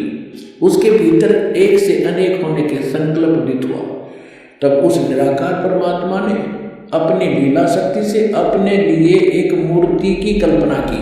अब ये के सट्टे मार है, नको वैसे तो परमात्मा निराकार है, वो ये ब्रह्म निराकार कहे, और उसने कहते फिर वो सदाशिव के रूप में आ गया। वो सदाशिव कौन है देखिए उनका। अब ये कहते हैं जो मूर्ति रहित परम ब्रह्म है, उसकी मूर्ति भगवान सदाशिव हैं। ये काल न सदाशिव कहें, आगे क्लियर भी होगा। अर्वाचीन और प्राचीन विद्वान उन्हीं को ईश्वर कहते हैं। उस समय एकाकी रहकर स्वेच्छानुसार विहार करने वाले सदाशिव ने अपने विग्रह से एक स्वरूप भूता शक्ति की सृष्टि की, जो उनके अपने श्री अंग से कभी अलग होने वाली नहीं थी। अब ये क्या कह रहा है ब्रह्मा जी, अपने विग्रह से उस काल रूपी ब्रह्म ने, सदाशिव ने अपने शरीर से एक स्त्री उत्पन्न की, जो उसके शरीर से कभी अलग होने वाली नहीं थी, अलग कर दी। यह देख, अपने विग्रह से स्वयं ही एक स्वरूप भूता शक्ति की सृष्टि की, जो उनके अपने श्रीअंग से कभी अलग होने वाली नहीं थी। उस पराशक्ति को प्रधान और प्रकृति, गुणवती माया, प्रकृति भी कहते हैं दुर्गा को। बुद्धि तत्वों की जननी तथा विकार रहित बताया गया है। उस शक्ति, वह शक्ति अंबिका दुर्गा कही गई है। उसको प्रकृति, ये ध्यान रखना, दुर्गा को प्रकृति भी कहते हैं, जो गीता में आपको दिखाया था। अभी आपको श्रीमद् भगवद गीता अध्याय नंबर 15 के श्लोक नंबर 3 से 5 में, 3, 4, 5 में स्पष्ट किया था कि ये काल कहता है ये प्रकृति तो सभी की माँ जानो, और मैं सबका पिता, मैं इसके अंदर बीज स्थापना करता हूँ जिससे सबकी उत्पत्ति होती है। और प्रकृति से उत्पन्न ये तीनों गुण, रजगुण ब्रह्मा, सद्गुण विष्णु, तमगुण शिव जी, ये सभी जीवात्मा को कर्मानुसार बांधे रखते हैं। और परमात्मा ने क्या बताया कि नहीं, ये तीन नहीं, ये पांचों मिलकर बांध रहे आपको। और हम इन 500 मल जीव अटकाए, युगन युगन हम आम छुटाए। अब देखो उसको प्रकृति सर्वेश्वरी त्रिदेव जननी, तीनों देवताओं की को जन्म देने वाली इनकी माता नित्या और मूल कारण भी कहते हैं। सदाशिव द्वारा प्रकट की गई उस शक्ति की 8 भुजाएं हैं। होगी ना स्पष्ट? 8 भुजाएं हैं। ये देखिएगा 8 भुजाएं, ये है वो दुर्गा। इस मंदिर में घड़ी ला रखे, घर की बाहर कितनी ला रही है, लेकिन है इसकी 8 ही है। ये नककता पता नहीं था कि शायद 20 मुँह लाने की जगह 50 लाने हैं। ये अष्टंगी है, सभी जानते इस बात को, 8 भुजा है। अब देखिएगा उस शक्ति की 8 भुजाएं हैं। नाना प्रकार के आभूषण उसके श्रीअंगों की शोभा बढ़ाते हैं। वह देवी नाना प्रकार की गतियों से संपन्न है और अनेक प्रकार के अस्त्र शस्त्र धारण करती है। एकाकिनी होने पर भी वह माया संयोग वसात अनेक हो जाती है। वे जो सदाशिव हैं उन्हें परम पुरुष ईश्वर शिव शंभु और महेश्वर कहते हैं। ये देखिए यहाँ आगे हम 101 पृष्ठ पे रुद्र संहिता। अब इस शिव सदाशिव इस काल की महिमा सुना रहा है ब्रह्मा जी। वे अपने सारे अंगों में भस्म रमाए रहते हैं। उन काल रूपी ब्रह्म ने, आ गया ना स्पष्ट, ये काल रूपी ब्रह्म कहो, सदाशिव कहो, ब्रह्मा विष्णु महेश का पिता कहो, दुर्गा का पति कहो, उन काल रूपी ब्रह्म ने एक ही समय शक्ति के साथ है, नाथ ने स्प्रिंट है, शिवलोक नामक अक्षेत्र का निर्माण किया। उस उत्तम अक्षेत्र को काशी कहते हैं। आगे देखो, वे प्रिया और जो सबके ऊपर विराजमान है, वे प्रिया और प्रियतम शक्ति और शिव दुर्गा और ये काल जो परमानंद स्वरूप है उस मनोरम क्षेत्र में नित्य निवास करते हैं। काशीपुरी परमानंद रूपणी है। मुने शिव और शिवा ने यानी काल और दुर्गा ने प्रलय काल में भी उस क्षेत्र को अपने सानिध्य से मुक्त नहीं किया।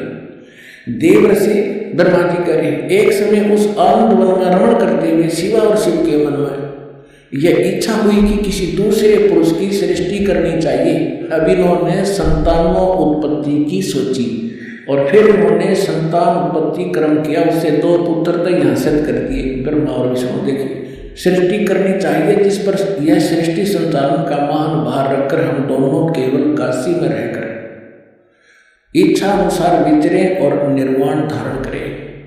ऐसा निश्चय करके शक्ति सहित सर्वव्यापी परमेश्वर शिव ने अपने वाम भाग के 10वें अंग पर अमृत बल दिया। फिर तो वहां से एक पुरुष प्रकट हुआ। अब देख इनकी अकल देखो ब्रह्मा की। अब शक्ति और शिव उस दुर्गा की जरूरत थी अपने साथापत के में मसला होता हो। ये मारे बकवास में मतलब कि ये देखो अब क्या वहां से एक पुरुष प्रकट हुआ, उसका नाम केतरिया। देखो शिव ने कहा वत्स बेटा व्यापक होने के कारण तुम्हारा विष्णु नाम विख्यात हुआ। अब यहाँ ये 6वां अध्याय समाप्त हुआ। अब 7वें में क्या कहा ब्रह्मा जी कहते हैं देव से जैसे विष्णु की उत्पत्ति के लिए दुर्गा और काल ने मिलकर तत्पश्चात कल्याणकारी परमेश्वर शाम सदाशिव ने उस काल रूपी ब्रह्म ने पूर्ववत प्रयत्न करके मुझे अपने दाहिने अंग से उत्पन्न किया। अब यहाँ ब्रह्मा और विष्णु की तो उत्पत्ति बता दी। यहाँ विचलित हो गया ये शिव पुराण का अनुवाद करता, इसने यहाँ गोड़ मोड़ कर दिया। लेकिन कहते हैं चोर चुरावा तोमड़ी और गड्ढे पानी में वो गड्ढे व ऊपर सच्चाई छानी। कहाँ तक छुपाएंगे अब दिखाता हूँ आपको। कल भी दिखाया था, आज फिर दिखाऊंगा। क्योंकि पुण्यात्माओं एक सिलेबस होता है क्लास का, बच्चे रह कर टीचर उनको बार बार रिवाइज कराते हैं, उसका रिपीटेशन करवाते हैं, आवर्ती कराते हैं, जब जाकर वो बच्चे उससे परिचित होते हैं। तो दास एक टीचर है, आप विद्यार्थी हैं, सौभाग्य आपका, आप इसमें प्रवेश पा लिया तो इसको सफल करो। आप रोजी रोटी के लिए और 20 वर्ष तक बच्चों को पढ़ाते हैं, जब हो सकता किसी को मिले रोटी रोजगार ना मिले, बाकी हम फिर भी उसमें लगाए रहते हैं। और ये एक अनमोल वस्तु इस भक्ति और इस इस कमाई का तो ये निष्फल जा ही नहीं सकती। तो इसलिए आप इसमें एक विशेष रुचि लो। अब देखिएगा यही शिव पुराण, इसमें है एक विश्वेश्वर संहिता, थोड़ी सी झलक दूंगा, बस ज़्यादा समय नहीं लूँगा। एक समय ब्रह्मा और विष्णु की लड़ाई होगी, झगड़ा, युद्ध। ब्रह्मा कह रहा था मैं तेरा बाप, विष्णु बोला मैं तेरा बाप। इसी बात पर इनका युद्ध हो गया, लंबी कहानी है। तो इस काल में सोचा ये लड़का मर जाएंगे, इनके बीच में एक लिंग खड़ा कर दिया, सफेद तेजों में पिलर, बहुत लंबा चौड़ा। ये युद्ध भूल के आपस में उसका और छोर खोजने में लग गए, लंबी कहानी। फिर यूं आ गया अपने पुत्र सदाशिव का रूप धारण करके। इसने प्रतिज्ञा कर रखी है मैं अपने यथार्थ रूप में कभी किसी के सामने नहीं आऊँगा। तो इसलिए किसी को विष्णु रूप में दर्शन देता है, किसी को शिव रूप में, किसी को ब्रह्मा रूप में। तो वहाँ ये शिव रूप धारण करके आ गया। अब देखिए विश्वेश्वर संहिता, और ये है संस्कृत शिव पुराण 24वां पृष्ठ। यहाँ इन दोनों का झगड़ा हो रहा था, बीच में इसने ये सतम खड़ा कर दिया। अब यहाँ आ जाते हैं, ब्रह्मा और विष्णु ने पूछा प्रभु इस ज्योत निरंजन काल से, सदाशिव से, सृष्टि आदि 5 कर्तों के लक्षण क्या है, यह हम दोनों को बताइए। भगवान शिव बोले, ये काल रूपी ब्रह्म बोला, मेरे कर्तों को जानना अत्यंत गहन है, तथापि मैं कृपा पूर्वक तुम्हें उनके विषय में बता रहा हूँ। आगे चले गए। अब हम आगे 26 पृष्ठ पे। इसने कहा कि पुत्रों, अब हो गया ना इनका बाप ब्रह्मा विष्णु है, इसका पिता है ये। पुत्रों तुम दोनों ने, ब्रह्मा और विष्णु ने तपस्या करके प्रसन्न हुए मुझ परमेश्वर से सृष्टि और सतिथि नामक 2 कृत प्राप्त किए। ये दोनों तुम्हें बहुत प्रिय। इसी प्रकार मेरी विभूति स्वरूप मेरे जैसे शक्र के रुद्र और महेश्वर ने जो ने 2 अन्य उत्तम कृत संहार और द्रुभाव मुझसे प्राप्त किए। ये 5वां कौन है? ये 4 तो ब्रह्मा विष्णु महेश्वर रुद्र हो गए। इस महेश का, इसी का एक शकल है रुद्र, और वो 11 रुद्रों का कंट्रोलर है वो रुद्र, वो अलग है। और ये ब्रह्मा विष्णु महेश ये अलग है। तो ये 5वां जो बोल रहा है यू है काल दुर्गा का पति। अब हमने यहाँ से इतना ही लिखा। अब आपको जो दास ने भी दिखाया था, ये पहले दास ने परमात्मा के द्वारा बताई सृष्टि रचना सुनाई, और अब इन सदग्रंथों में प्रमाणित हो रही है। तो इससे क्या सिद्ध हो गया कि कौन है, कौन ब्रह्मा का पिता है और कौन विष्णु की माँ, शंकर का दादा कौन है, हमको देव बता। तो इस कथा से आपको स्वतः सिद्ध हो जाएगा कि ब्रह्मा विष्णु महेश का पिता और शक्ति का दादा कौन है। इनका दादा है कबीर जी, वो सत्य पुरुष जिसने इनके पिता ज्योति निरंजन को जन्म दिया, और उसी से फिर ब्रह्मा विष्णु महेश का जन्म हुआ इस ज्योति निरंजन काल से। तो इनका दादा कौन है? कबीर, सत्य पुरुष, वो परमेश्वर है। जो आज दास सत्संग शुरू कर रहा था, उसकी तरफ भूमिका बड़ी है। अब क्या हुआ, इन तीनों देवताओं का दुर्गा ने ब्याह कर दिया, अपने ही 3 रूप बनाए, सावित्री, लक्ष्मी और पार्वती। समुद्र में छुपा दिए अपने वचन से, 3 लड़कियां युवा बना दी। और ये जब युवा हुए, इनको कोमा से बाहर कर दिया, इन तीनों का विवाह कर दिया। इनसे फिर आगे काल की सारी सृष्टि चली। अब दास तो आज प्रसंग शुरू किया था, वो शुरू होगा मेरा काम जो बताना चाहूँ था। अब धर्मदास जी ने पूछा, है परमात्मा, हमने तो हम बड़े नीच और पामर प्राणी हैं, हे भगवान, हमने आपके साथ धोखा किया, आपके साथ चीटिंग करी, और फिर भी आप हमारे लिए भटक रहे हो, कैसे दया करें दाता। तब परमात्मा ने कहा कि जब यहाँ ये प्राणी इतने दुखी हो गए, हाहाकार मच गई, तब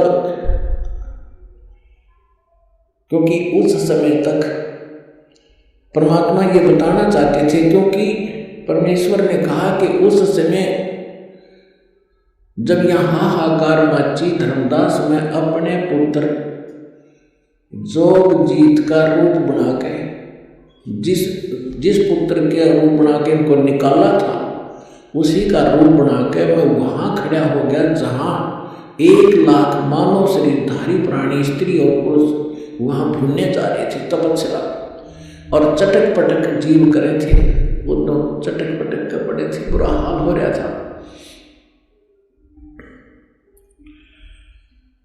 तो वहां मेरे जाने से सभी जीवों की वो तपत तो खत्म होगी। वह टुकड़ी, वह तपतशिला ऐसे कैसे जल रही थी, लेकिन मेरी वजह से उनको आंच नहीं लगे थी। सभी बैठ के या तो रो रहे थे, फिर सामने देखा, मुझे देख कर कहा कि हे भगवान, हम यहाँ कौन से पाप का कर्म भोग रहे हैं, दुख भोग रहे हैं, क्योंकि सबको ये मालूम है अपने किए का कर्म भोगना पड़ता है। तो परमात्मा ने कहा, भाई ये तो तपस्या का दुख है ना, ये यहाँ का नहीं, ये सतलोक में तुमने गलती करी थी, वो दंड है। तब सारी सृष्टि रचना सुनाई, तो वहाँ तो सारे दुखी थे, सबको मालूम था, ना कोई बेटा साथ था, ना बेटी साथ थी, ना कोई संपत्ति साथ थी, ना कोई रिश्तेदार साथ था, अकेले भून रहे थे, पिट रहे थे वहाँ पर। तो वहाँ सभी ने स्वीकार किया जो मालिक बता रहे थे, और कहा, हे भगवान, हमें छुटवा दो काल अन्यायी से। परमात्मा बोले, ऐसे नहीं। अब यहाँ परमात्मा ने कहा कि जो करो तो मेरा वचन नसाई, जब तुम जाए धरो जग नर देहा, तब तुम करना मम सत सबद स्नेहा। जब तुम संसार में जाओ, मनुष्य शरीर प्राप्त हो, मेरा कोई दास इस सच्चे ज्ञान को और सत्य नाम को सुना रहा हो, बता रहा हो, तब उसकी शरण में चले जाना, तब तुम्हारा मोक्ष होगा, ना तो नहीं हो सकता। तब उन्होंने कहा कि हे परमात्मा, अब का जन्म मनुष्य का हो गया, परम संत खोजेंगे और आपकी शरण, आपकी भक्ति करा करेंगे, और पूजा हम करेंगे नहीं। यहाँ तो ये फिर तीनों गुण इनको परमित कर देते, इनको ज्ञान नहीं, कहाँ थे, कौन जन्मे थे, ऐसा जुल्म कर रखे हमारे साथ। तो फिर क्या हुआ, परमात्मा ने कहा कि वहाँ वो ऋषि में, ऋषि भी वहीं भून रहे थे, भूनने जा रहे थे, जो यहाँ मंडलेश्वर पाक रहे थे। तब परमात्मा ने कहा, तुम निराकार बताते हो इस काल को, जो निरंजन को, अभी आएगा तुम्हें खाने के लिए, देखो वो आ गया सामने, वो साकार है, नर आकार है, ओछा माथा उसका 2 उंगल का, और ऊंचा ऊंचा स्वर्ग भयंकर सा चेहरा से जो आ रहा सामने। परमात्मा बोले, तुम जाओ यहाँ से। परमात्मा ने उन सभी को वहाँ से उड़ा दिया। वो आगे अपने कर्माधार से, जहाँ पर किसी ने पशु बनना था, पक्षी बनना था, धर्मराज से लेखा करवा के चले गए। अब जब उस काल में देखा सामने भगवान खड़े हैं, जोगजीत खड़ा है, जिसने मुझे निकाला था वहाँ से, इतना तो वो जान गया कि कोई परमात्मा का संदेश लेकर आया है। थोड़ा सा उसको डर भी था, कहीं यहाँ से भी निकालने ना आ गया उन्होंने ये गलती, मैं इनको दुखी कर रहा हूँ। फिर भी उसने हिम्मत करके पूछा कि जोगजीत, तू यहाँ क्यों आया? परमात्मा का कोई वचन है तो मुझे बता, आदेश दे, और आज तुझे मैं ठीक करूँगा। तूने वहाँ से मुझे मार कर निकाला था, और आज तू मेरे लोक में कैसे आ गया? तब तो परमेश्वर के रूप में, जोगजीत रूप में खड़े परमात्मा ने कहा कि परमात्मा का आदेश लेकर मैं आया हूँ, और आपने सभी प्राणियों का कैसी दुर्गति कर रखी है, बुरा हाल कर रखा है।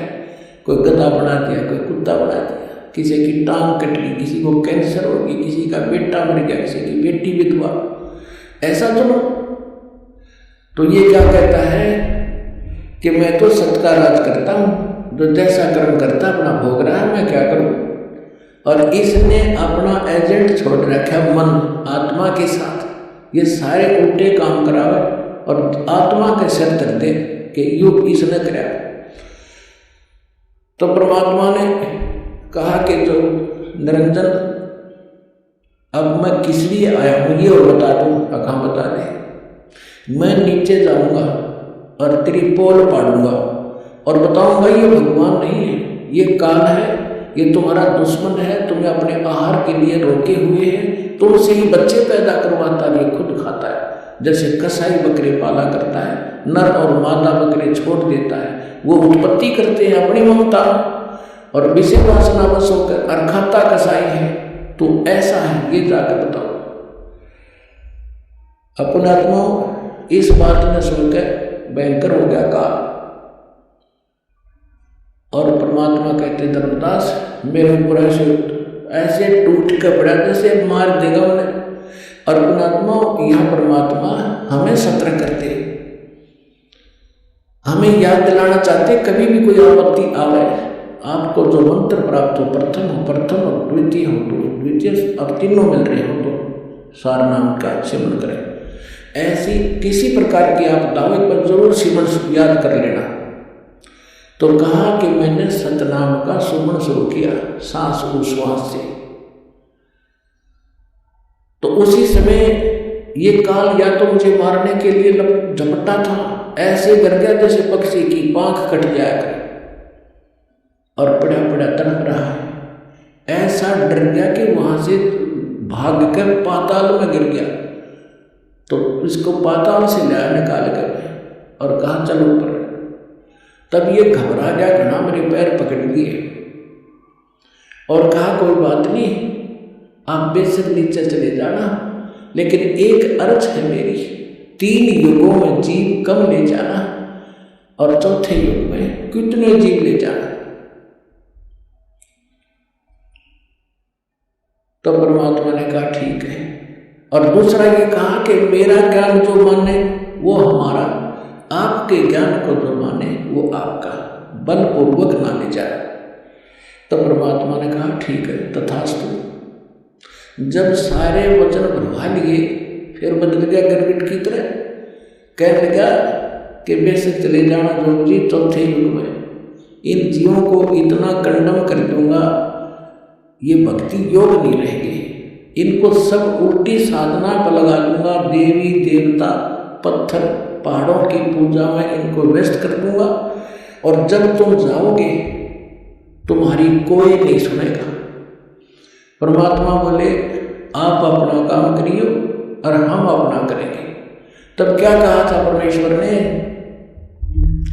कि चौथा युग जब कलयुग आई तब हम अपना अंश पठाए, काल बंद छूटे नरडोई, सकल सृष्टि परवानिक हुई, घर घर देखो बोल विचारा, सतनाम सब ठोर उचारा, 5505 तब ये वचन मेरा होगा साचा, कलयुग बीत जावे जब एता, सभी प्राणी परम पुरुष पद चेता। तो परमात्मा ने कहा था कि चौथा युग जब कलयुग आवेगा तब हम अपना एक दास भेजेंगे। अब वहां काल के सामने परमात्मा ने कहा कि हम अपना दास भेजेंगे। और कबीर वाणी चैप्टर में परमात्मा ने धर्मदास जी से, जब धर्मदास जी घने चिंतित हो गए थे कि हे परमात्मा आपने सतनाम और सारनाम गुप्त रख दिया और इसके बिना मोक्ष नहीं हो सकता, आपने मुझ किंकर के ऊपर दया करी दास पे, और 42 वंश की पीढ़ी बख्श दी, मेरी वंश चलेगा। तो हे परमात्मा सारनाम और सतनाम बिना पार नहीं हो सकते, तो मेरे बच्चे कैसे पार होंगे? ऐसे कलेजा पकड़ कर बैठ गया। परमात्मा ने सोचा भाई घना दुखी हो गया। तब परमेश्वर ने कहा कि सुन ले, काल ने क्या कहा था, द्वादश पंथ करूं मैं साजा, नाम तुम्हारा ले करूं आवाजा, द्वादश पंथ नाम जो लेगी, हमरे मुख में आन समोही, जाओ जोग जीत संसारा, जीवन माने कहा तुम्हारा, जीव तुम्हारा कहा न माने, हमारी ओढ़ हो बात बखर। अब इतना समय नहीं रहा, मैं वो सारे प्रमाण आज नहीं दिखा पाऊंगा आपको कि 12 पंथ कौन कौन से हैं। तो 12 पंथ, 12वां पंथ गरीबदास पंथ बताया है, लिखा कबीर सागर में।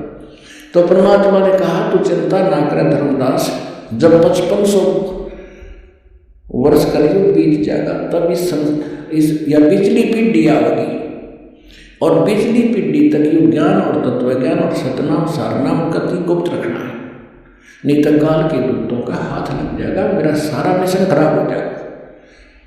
तब परमात्मा ने देखा कि वो बिल्कुल चिंतित हो गया घड़ा। तब परमेश्वर ने कहा धर्मदास जब साची बताऊं तेरे, तब धर्मदास ने कहा कि भगवान आज कितना अच्छा समय है, कलयुग स्टार्ट है सन 1398 और 1512 तक, और आज भी लोग ना मानते और आप कह रहे हो अगर भयंकर कलयुग पैदा कर देगा, काल ऐसा जुल्म कर देगा, हाहाकार मच जाएगी, इंसान कर्तगनी हो जाएंगे, तो उस समय कैसे पार होंगे। आज तो आप भी विद्वान हैं और फिर भी ना मान रहे लोग। तो परमात्मा ने कहा जब 5500 वर्ष कलयुग बीतेगा और परमवंश चल चुका होगा इस काल का यानी गरीबदास पंथ तक, तो उस पर में पंथ में मैं आऊंगा स्वयं और फिर सभी पंथों को खत्म करके एक पंथ बनाऊंगा और सारी सृष्टि मेरा ही नाम लेगी।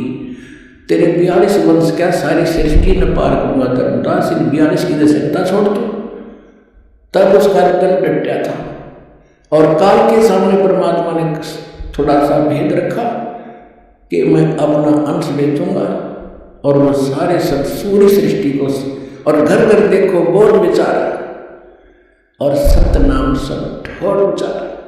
आप देख रहे हो आज ये ज्ञान गंगा घर घर में पहुंच गई है। ना कोई किताब खरीदनी है, इंसान देखा था किताब या किताब बिकती देखी थी आपने गांवों के अंदर, शहरों के अंदर कोई सब्जी बेचा, कोई प्याज बेचा, कोई तोरी और घिया बेचा, ये तो देखी थी।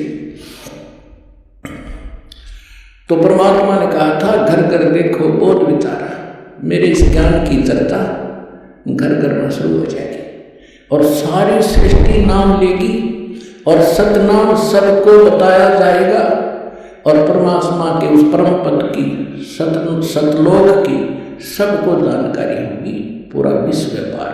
तो वो समय आ गया है पुणात्माओं, और ये दास है वो परमात्मा का भेजा हुआ दास है और आप सभी पार हो जाओगे। बोलो सतगुरुदेव।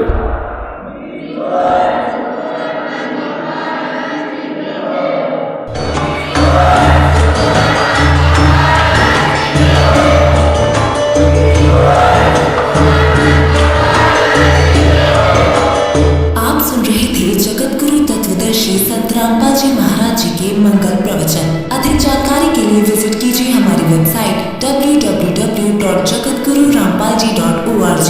संत रामपाल जी महाराज जी के शुभ आशीर्वाद से पूरे विश्व भर में 500 से भी ज्यादा नाम दीक्षा केंद्र हैं, जिन पर संत रामपाल जी महाराज जी द्वारा ऑनलाइन निःशुल्क नाम दीक्षा दी जा रही है। अपने नजदीकी नाम दीक्षा केंद्र का पता करने के लिए संपर्क करें 8222880541।